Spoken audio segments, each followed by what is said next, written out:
It's Song Talk Radio. Welcome to Song Talk Radio, the show with songwriters talking to other songwriters about the craft of songwriting. We share tips, tools, and techniques, and together we all become better at writing songs. I'm your host, Neil Modi, and with me, my co-host, Phil Emery. How you doing, Phil? I'm doing pretty good and excited to be back here as always. Awesome. Great to have you again. Please send your comments and questions to at Song Talk Radio on Facebook or Instagram, or feedback at songtalk.ca for the email, and we'll share your thoughts on the show. And please visit songtalk.ca to see the show post for this episode, to find links to resources we mention, and to download lyric and chord sheets to follow along with the songs that we feature. Tonight, we're very happy to welcome back to the show Toronto-based singer-songwriter and friend of the Song Talk meetup, Sherry Jacoby, on the show. How are you, Sherry? Hey, good. Thank you for having me. Happy to be back. Great to have you back on the show. Before we get to Sherry's stuff, just another heads up for our songwriting challenge for 2024, which is to write a holiday song. So be sure to check out the website, songtalk.ca. In the sidebar, there's a link there to the dedicated webpage for the songwriting challenge, with a whole bunch of episodes we've done in the past about holiday-themed things and songs and whatnot.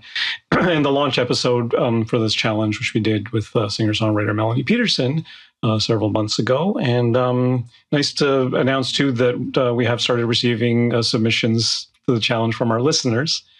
So that's really cool to hear. And of course, Phil and I are in secret working on our own songs, which we'll be sharing sometime soon because it is getting cooler outside. And yeah, it's so secret, even we don't know. Even we don't know about it. All right. The songs have been great. People have been sending in, so thank you very much. And yeah, thanks very much. Really of course, talented listeners. Yeah, absolutely. Our listeners are awesome, and we always enjoy doing the episodes where we feature your songs on the show with response to the challenge. Those are always really interesting, and it's very cool. So we look forward to doing that again this year. Indeed. Okay, on to the main event. Sherry Jacoby is a Toronto, Canada-based singer-songwriter who exercises her passion for telling stories through song. She writes indie pop folk for the romantic heart, combining the influences of Sarah Bareilles, Ingrid Michaelson, and Gabrielle Alpin.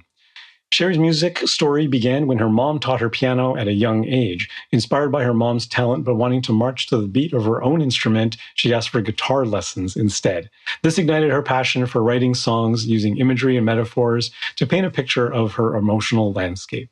She went on to release her heartfelt debut EP, My Light, and her anthemic single, Phoenix. Most recently, she released singles For the Rest of Time and Puzzle. Both songs were produced by Nashville-based acclaimed producer Shannon McArthur, who has produced acts including Dashboard Confessional and Adam Duritz of the Counting Crows. Welcome back to Song Talk Radio, Sherry. Thank you. Thanks for having me. Great to have you back on the show. Interesting you say in your bio that the piano didn't inspire you to write songs, but the guitar did. They both do now. I've seen you write songs on the piano. I do love piano. No, but yeah, as a kid, I guess I had that rebellious streak of I want to play guitar instead. And then later in life, came back and asked my mom for more piano lessons because I wanted piano too. Yeah, your mom must be so proud. Okay, let's get the ball rolling here. Let's listen to Sherry's new song. This is called Puzzle. And once again, make sure to visit songtalk.ca, see the show post for this episode, and download the lyric sheet so you can follow along.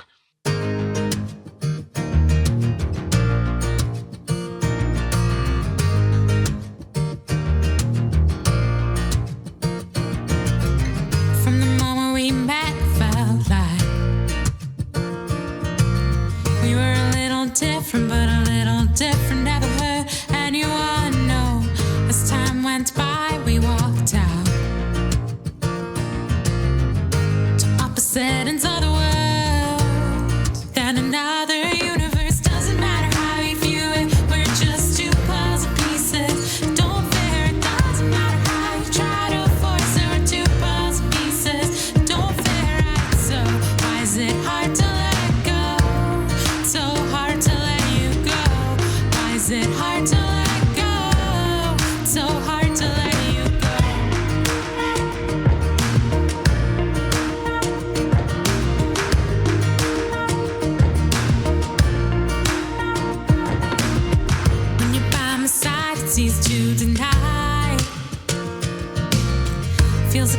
problem, 'cause there's no problem when I'm wrapped in your arms, but the space between tears us apart. Go to opposite ends of the world, then another universe. Doesn't matter how you view it, we're just two puzzle pieces. Don't fear, it doesn't matter how you try to force it, we're two puzzle pieces. Don't fear, right? So why is it hard to let go? It's so hard to let you go. Why is it hard to let go? So hard to let you go.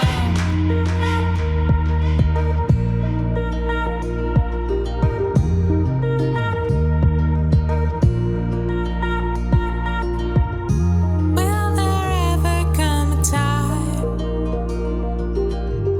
when you and I figure it out? Will there ever come a time when our sun begins to rise? Oh, we are two puzzle pieces that don't fit at all. It's so hard to we are two puzzle pieces that don't fit at all. Yeah, we are two puzzle pieces that don't fit at all. So hard we are two puzzle pieces that don't fit right. We are two puzzle pieces that don't fit right.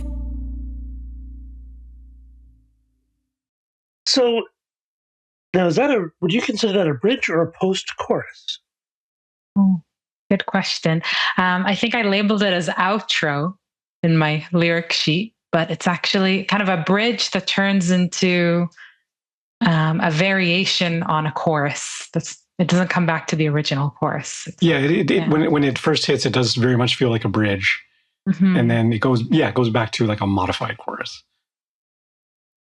It's typically a bridge will go back to the chorus proper. So how come you didn't go back to the chorus Yeah. proper? Yeah, good question. I don't know.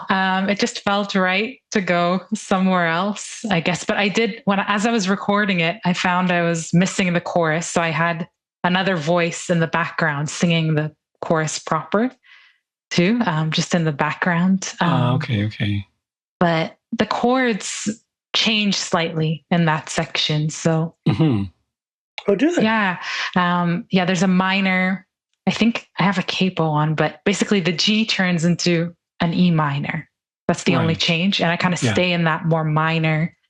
Yeah, it feeling felt a for the rest. little more melancholy in the bridge than it did in Yeah. the chorus is actually pretty bright sounding. Hmm.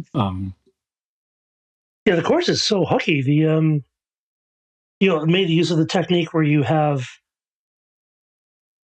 really strong hooks on the last two lines of your chorus, which are really where you want them, because that's what, there's always that space after the chorus between the next verse.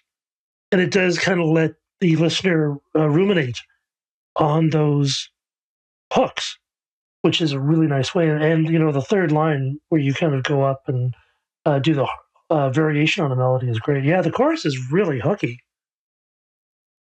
It's because I kept on expecting the chorus to come back in because the chorus is so hooky. But it's always a good idea to sometimes throw off the listener.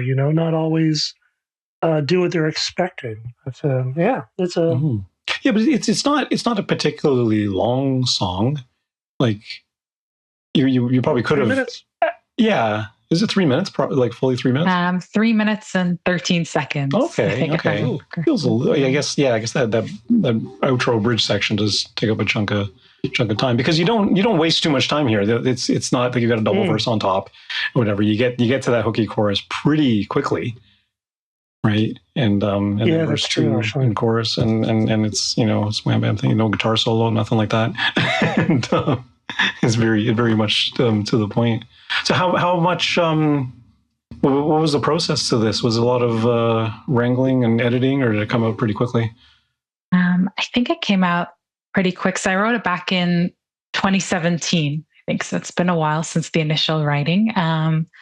But from what I can remember, it came out pretty quickly. Is this a guitar song or a piano song? It was a guitar song. Yeah. And I think it started with the chorus idea, this whole metaphor of puzzle pieces, as puzzle pieces, and then came back to it now to record it. And it did evolve a little bit throughout the recording process. For example, the tempo increased. So it used to be much slower when I was just me on the acoustic guitar, and then the producer suggested to speed it up. And then he added all these elements, like sampling my voice a little bit in the chorus too, and giving it more energy and this pop feeling. So I feel like it evolved with that recording process. Yeah, because it definitely is. It has got some nice energy to it, without being frantic. And has a great groove. Yeah, and the production is just first class, just great stuff.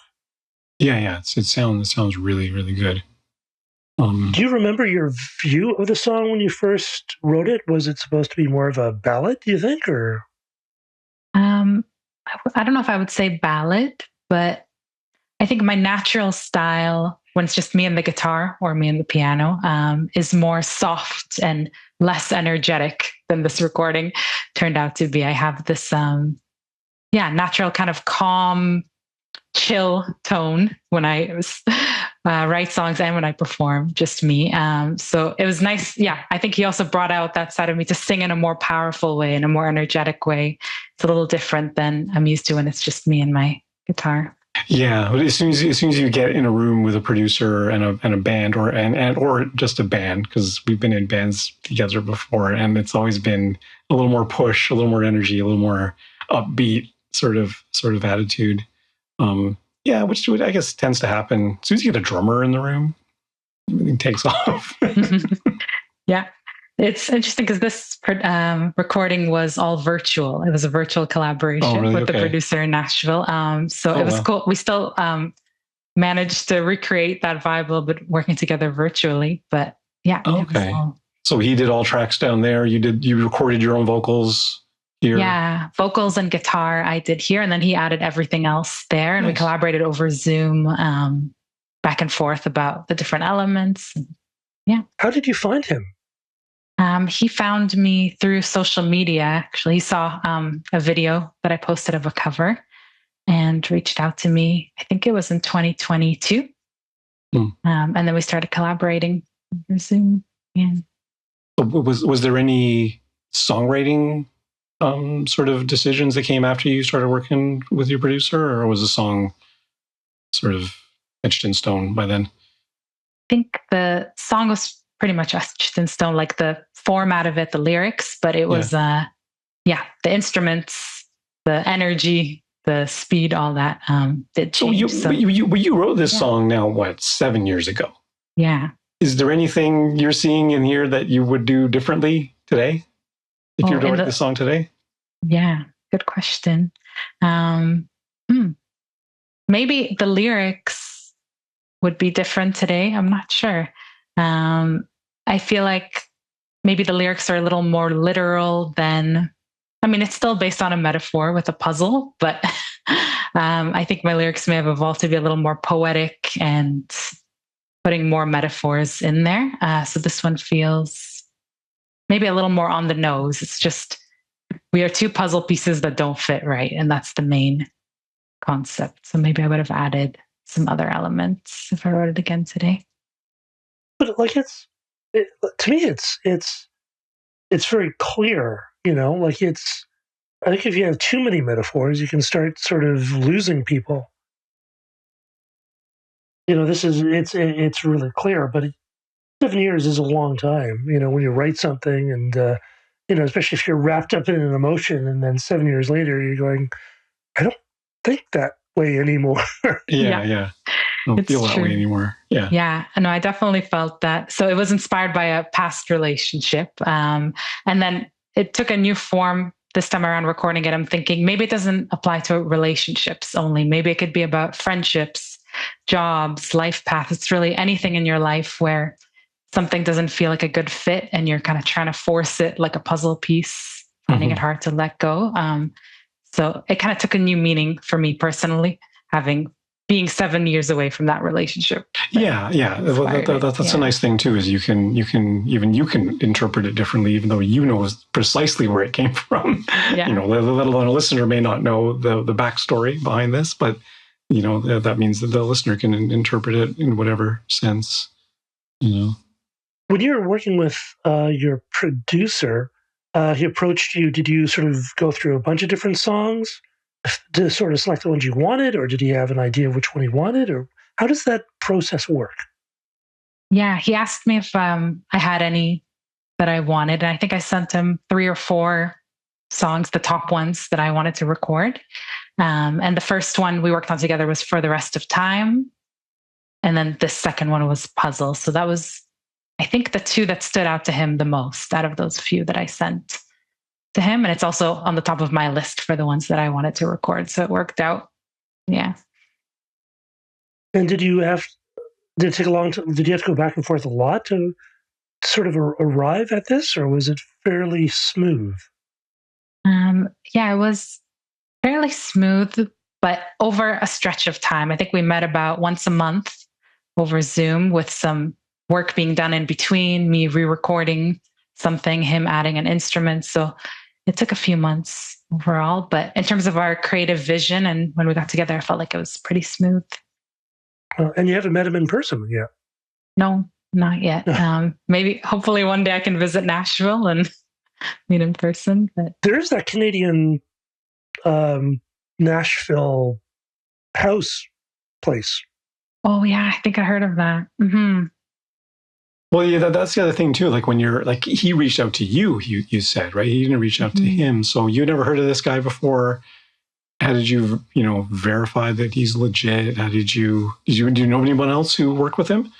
I didn't at the time. Now, I connected with a few other artists that he worked with, but I did some research. I listened to past works that he produced. Also, recognizing he worked with Dashboard Confessional, and that's one of the bands I really loved growing up. So that caught my attention. But yeah, and then talking over the phone a couple times, discussing it in more detail, meeting and seeing that we have that vibe. But yeah, so definitely I would recommend doing research before jumping into working with a producer. But when it's a good match, it definitely makes a big difference for the songs, I think. Yeah, he's sure. From, considering he's from Nashville, which is, sort of songwriting central, did he have any sort of insights into the song structure or the approach to melody or anything like that? Or was it basically just mostly you? It was mostly me, yeah. So he added with the instruments a lot. But in terms of the vocal melody and the structure of the song, we just kind of left it as I wrote it. Wow, that's great. Because this is definitely a song I could see someone else covering, like another artist, which could be very handy. Is there thought about trying to get this into the hands of some other artists or anything like that? I haven't thought about it yet, but it'd be great if anyone wants to cover it. I'd definitely be supportive of hearing different versions of it. Yeah. Yeah, because I could see a country artist picking it up or something. It's gonna make an interesting country. Maybe a country pop song. Yeah, for sure. Country is so wide these, so varied these days. It's not diverged into many different areas now. What have you been doing with the song? Have you been sending it out to radio stations or promoting it, or what is your plan for this? Yeah, I did reach out to blogs and radio stations. So that's a new thing for me for these past 2 singles that I've been trying to do more of. So it was nice. In Western University, their college radio station played it. So that was cool my first time hearing my song on a radio. Yeah. And then a blog called Canadian Beats also wrote about it. So I was, grateful to see some feedback from reaching out to those. And you're doing this all on your own, just sending the song out to radio stations on your yourself? Are you using a PR person or anything like that? Yeah, there's a music coach that the producer connected me with. She's also in Nashville, so I've been meeting with her also once a month about it. She helped me create a plan with templates to send out to blogs and radios, and a plan for what to post on social media for it, like the different video clips and things like that. So that's been helpful. That's kind of cool. Wow. Was that the first time you'd done that? Is procure somebody's service to help you with that sort of thing? Yeah. With For the Rest of Time was the first time we worked together, but it is the first time that I've taken a more intentional approach with releasing the song. I think with my first EP, this was back in 2016, I just kind of put it out in the world, and that was it. All the energy was towards putting it out in the world. And then once it was out there, I didn't do much with promoting it. So I'm kind of trying to change that now with these releases. Yeah. That is so common. It takes so much work to get your EP or your CD or your release finished, and you do all the artwork, and then you kind of go, oh, it's done. But in truth, that's really just the beginning. That's just beginning, yeah. You have to do all the other work, or hire someone to do the work, or do something about it. Yeah, and it's a very different hat you're wearing now. Like with all the DIY stuff, like you recorded stuff yourself. You're your own label, your own recording engineer. You're a co-producer on these tracks, right? Essentially, there's a lot of different hats now. You got to put on the marketing hat and the promotion hat and all that sort of stuff. So it's I mean, as much as you could argue that artwork and the music, the songwriting and the recording is all in support of the music and the artistic vision itself. The marketing is a very different hat when you're putting that on. I work in my day job. I do work with smaller businesses, and especially when people open up a business, I think most of them don't really realize how important marketing is. You have to do it all the time. There's some people who just by luck don't need to market your business, but most people do, because even your customers will forget about you really quickly because they have lots of other things happening. So it's marketing for any business, whether you're a songwriter or a retail store or a service business.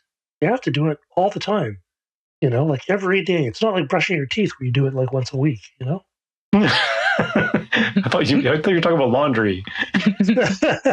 No, I do laundry once a month. Oh, okay. But you do marketing every day. I do marketing every day. Priorities. Here once a year, so you gotta have your priorities straight. Yeah. So this producer did a lot for you. He looked you up, but then he got you involved. The song coach. Did he hook you up with any other professionals?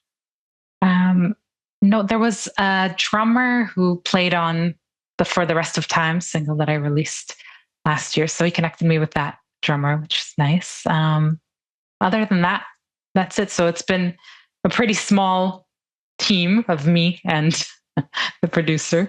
But yeah, it's been nice to get back into it and to put more intention into each song in this way. Also releasing singles as opposed to EP. I'm kind of trying that world out now. So it really lets you focus on one song at a time and give it lots of attention. Is that a compromise on your artistic integrity? Like, are you an album person, or are you more of a single person anyway? Yeah, I guess I'm both. I do love singles, and I listen to playlists that are a mishmash of songs, but I appreciate albums as well. So yeah, I think there's pros and cons to both. Eventually I'd love to do a full length album. That's still something that I'd love to do in the bundle future. Your singles together into an album. Yeah. Which is the way they used to do it. I mean, they didn't actually have albums before. They just had singles, and then they put all the singles together. The idea of an album is actually, is fairly recent. I mean, as in, back in the really late 60s, as opposed to the 40s and the 50s. It was just collections of singles.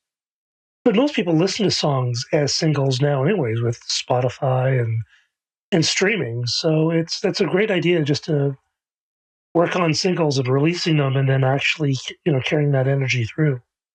Because it's not hard to record music these days; it's hard to get it listened to. Mm-hmm, mm-hmm. Yeah, unless you've got like you present like an actual real reason for the album. Like there's a flow to it. There's a thread that ties all these songs together, and hence you can justify, it being an album. But if they are very discrete, episodic kind of, is it an episodic TV show or is it a serial TV show kind of thing, right? That sort of thing, then you can justify it. But otherwise, yeah, I kind of feel like singles are the way to go these days. Like you get because the other thing that's important now, like you say, Phil, like even your existing fans, your existing customers will begin to forget about you. So it's more important to be releasing stuff more frequently, even if it is singles, right? If you're waiting 3 years to do an album, no one's forgotten about you by then. keep the momentum moving, right? Yeah, that's very true. You have to, especially with doing social media and all the other video content. It's kind of an endless demand, of content that you have to put out as an artist, which is really exhausting. Back in the the 70s and even the 80s, it was you played your music and you went on tour, and that was about it. And you had to do songs again and again. But now you have to be just constantly churning out stuff. Yeah. I definitely have been feeling that. Also, since the pandemic, everything being more virtual, my life still being more virtual, working from home and everything, and focusing on social media more. I feel I've been craving that live music experience and community more. So I want to get back into performing live more. And yeah, just keeping the bigger picture in mind, which is so much bigger than social media content. Yeah. Well, I mean, and that's what I've been hearing through the grapevine kind of thing. Like not really, but I've been more like I've been reading about it, perhaps, that like live performance is really going to become more of a thing because AI and everything being so electronicized and computerized and digital that just a raw live performance is somehow going to become more valuable moving forward. And especially, I think venues are closing down. The Phoenix Concert Hall is closing down next year or something. Way.